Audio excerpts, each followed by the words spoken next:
The Galactic Council chamber fell silent as Ambassador Zexathera's 4 eyes fixed on the human delegate. The crystalline being's voice resonated with disbelief through the universal translator. "You cannot be serious, human Marcus. Kepler 442c is a death world beyond classification. No sentient species has ever survived more than 47 standard rotations on its surface."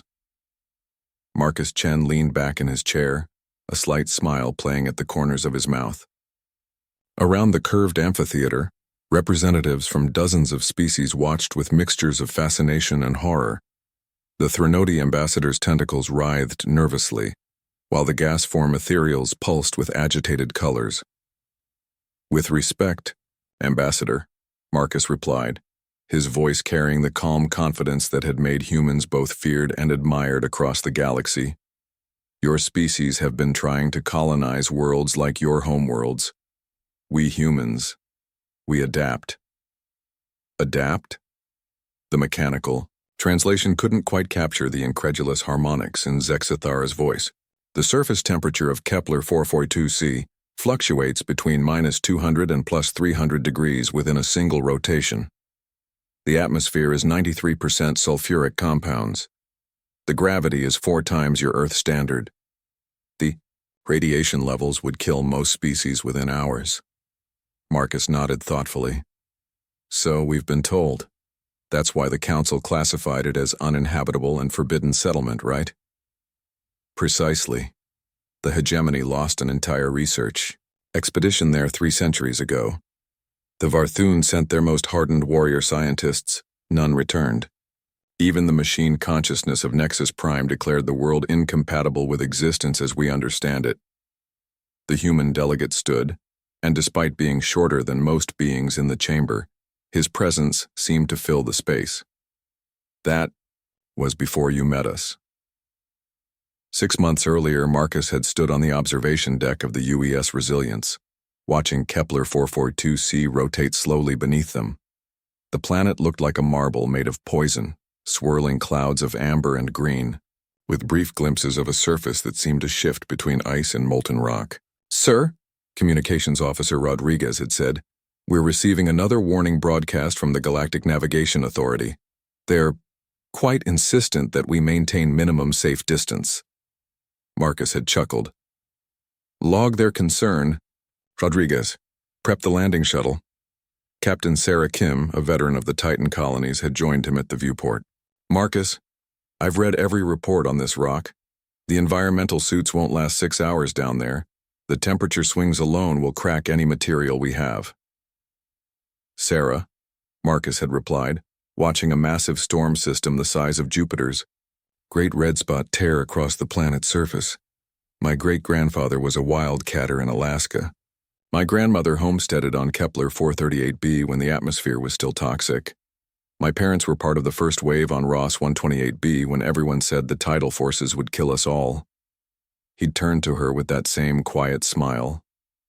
"Humans don't find worlds to live on. We make worlds livable." Now, back in the council chamber, Zexathera's crystalline form flickered with agitation. "Even if you somehow survived the initial landing, human Marcus, the ecosystem is utterly hostile.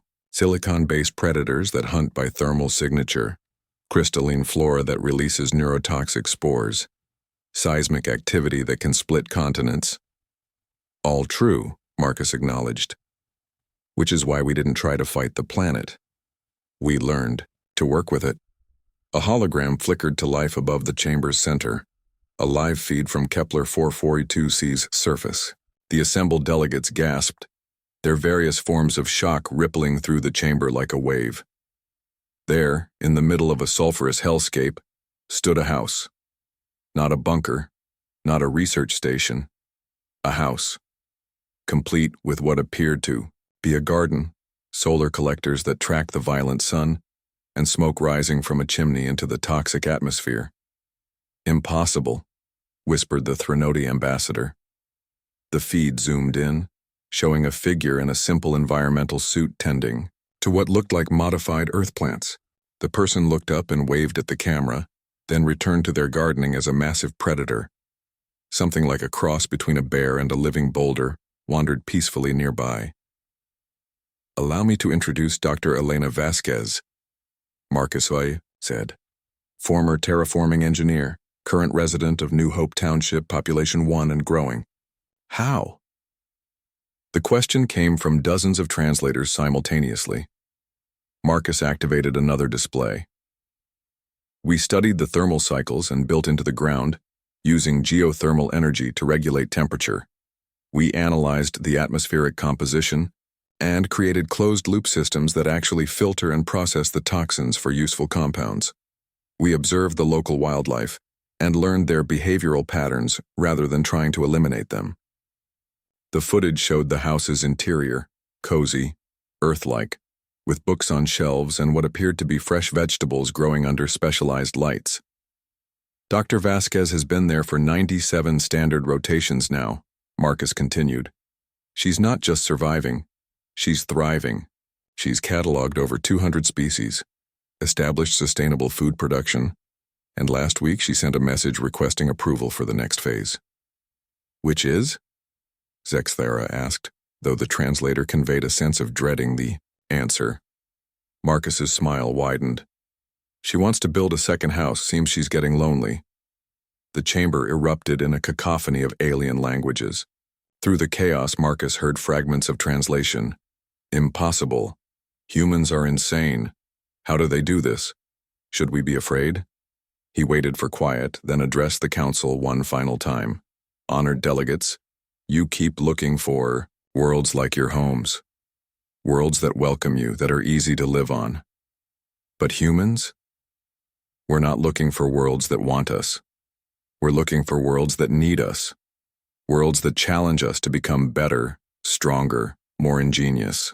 Marcus gestured to the still active feed where Dr. Vasquez could be seen sharing what appeared to be a meal with her silicon-based neighbor. You say no one survives that world. We say no world survives humans who decide to call it home. The E. Difference is we make sure both the world and we are better for the experience. As he sat down, Marcus could see the wheels turning in dozens of alien minds. Fear, yes, but also something else. Something that looked remarkably like respect. And in the depths of space on a world that had killed everything that had ever tried to live there, Dr. Elena Vasquez finished her dinner, fed her pet rock bear, and began sketching plans for a community center. After all, neighbors would be arriving soon.